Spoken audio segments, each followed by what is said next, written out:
E o que você faz na sua vida para você se proteger de situações que você sabe que vão acontecer em um momento ou outro, ou que tem um alto potencial de ocorrência, alta probabilidade de ocorrência, e que acontecendo vão te causar um grande impacto, vão gerar um grande impacto na sua vida?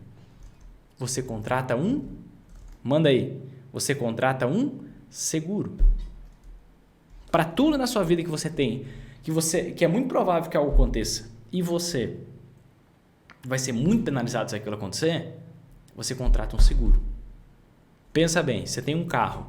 Com esse carro, você pode dar perda total nesse carro se você bater nele. Poxa, eu posso não bater nele, mas eu posso bater numa Ferrari que alguém está passeando e eu me descuido, olho para o celular, sei lá, e essa Ferrari está sem seguro, porque recém saiu da concessionária, você bate essa Ferrari e aí? Se der perda total, você tem que pagar. Então, o que você faz? Você contrata um seguro, porque você paga um preço pequenininho para você ter um grande capital segurado. Quando você pensa na sua vida, poxa, você é uma pessoa que provê para sua família, por exemplo, ou a maior parte da renda vem da sua atividade laborativa. E aí você pensa, poxa, e se eu morrer, como é que vai ficar minha família? Como é que vão ficar meus filhos? Eu preciso fazer um seguro de vida, porque se eu morrer, eles precisam ficar bem, né? E aí o que eu faço? Eu contrato um seguro de vida, tá? Se eu tenho uma casa e pode pegar fogo na minha casa, pode ter um monte de coisa que pode acontecer na casa, queimar tudo, e aí? É muito patrimônio que tem lá dentro, então eu contrato um seguro da casa. Se eu tenho o potencial de ter algum problema de saúde, todo mundo tem, é óbvio, eu contrato um seguro de saúde, ou contrato um plano de saúde, ou contrato os dois. Mas o fato é que tudo isso que eu estou comentando aqui são mecanismos de blindagem. E quando você investe, você também precisa de mecanismos de blindagem patrimonial. Mecanismos de blindagem patrimonial, certo? Ao investir, você também precisa de mecanismos de blindagem. Por que nos investimentos seria diferente se você está lidando com o seu patrimônio, com o seu trabalho acumulado? Para isso que você usa as anteações, porque as anteações são os seguros das ações. Qual é a diferença das anteações quando a gente fala de seguros?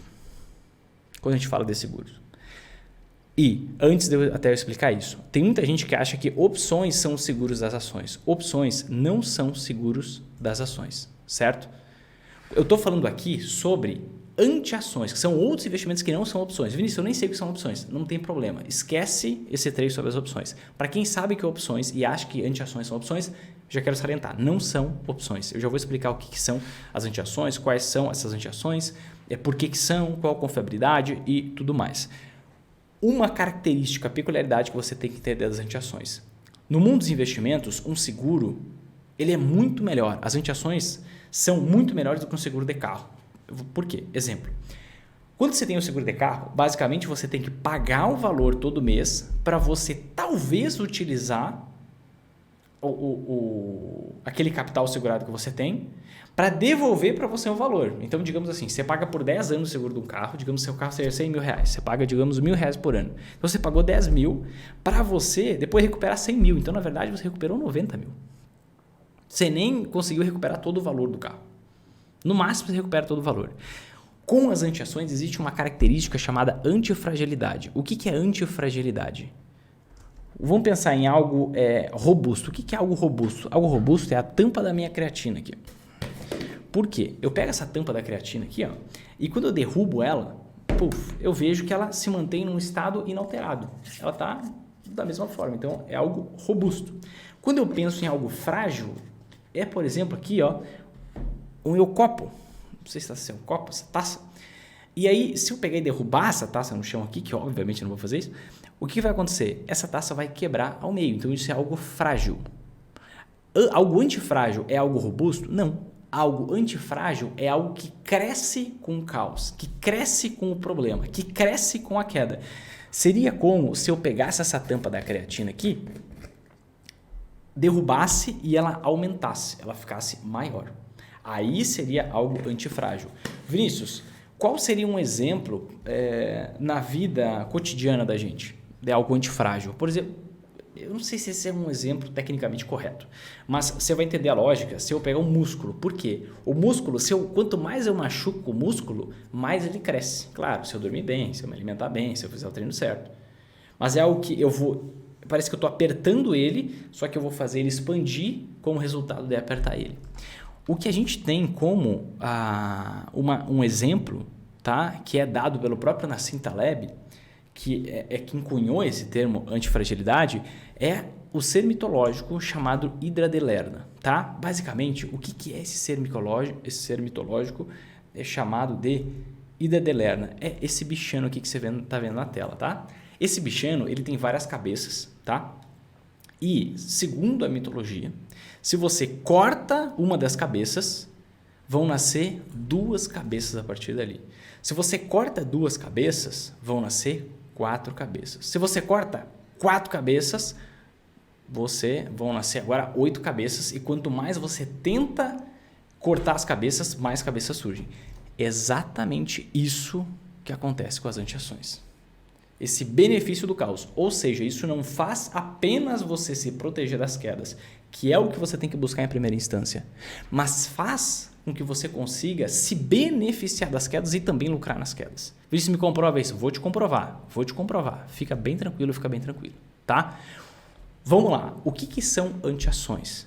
Categoricamente, conceitualmente, são investimentos que valorizam quando as ações caem, mas não se valorizam na mesma medida, porque tem a característica da antifragilidade. Se valorizam, em geral, 3 vezes mais que a queda das ações. Então, se você está vendo as ações caindo 50%, você vai estar vendo as anti-ações subindo pelo menos aí na faixa de uns 150%.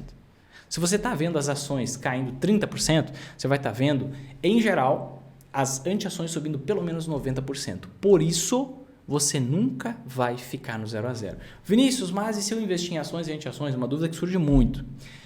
E se eu investir em ações e anti-ações, eu não vou ficar no 0 a 0 porque eu ganho do lado, perco do outro? Não. Por quê? Por conta dessa característica assimétrica, que é diferente de um carro, por exemplo. Tá? Então, se eu quero me tornar um investidor sempre em alta, anota isso. Se eu vou investir em ações, eu preciso investir em anti-ações.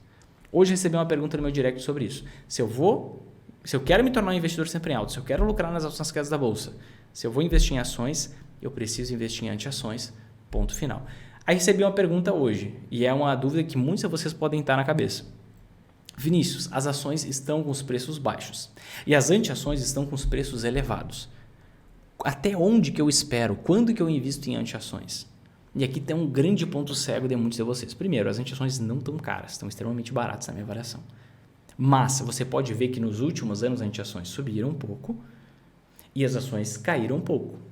Só que a pergunta que eu te faço é, quem disse que as ações não vão cair muito mais? Algo que está barato pode ficar muito mais barato. Quem disse que as anti-ações não vão valorizar muito mais? Podem valorizar muito mais. Então, para que você consiga, a partir desse momento, lucrar nas altas quedas da bolsa, você precisa investir em ações e anti-ações já. E a partir dessa primeira exposição, a partir desse primeiro investimento, a partir daqui, você vai usar o rebalanceamento. Você vê o que subiu, você vende um pouco, você vê o que caiu, você compra mais. E aí você vai fazendo esse processo. Mas você precisa investir em ações e anti-ações.